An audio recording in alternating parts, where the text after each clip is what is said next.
Сізге мына тортты жасау үшін ешқандай таразы да, миксер да, творожный сыр да, сливки да қажет емес. Өте дәмді бюджетный торт дайындаймыз.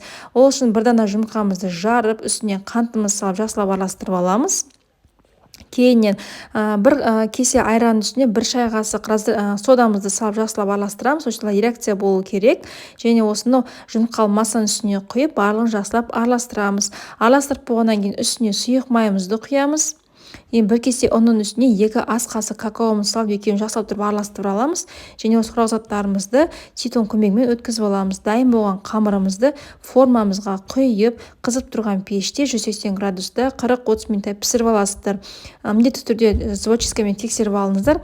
Енді бізге кремімізге вареный сгущенкамен қаймағымызды араластырамыз. Енді тортымызды жинаймыз. Бұл жерде корзамен ешқандай пропитканың қажеті жоқ. Кремдеріміз барлықса жағып шығамыз. Холодильникке бір түнге қойып қоямыз. Осымен тортымыз дайын.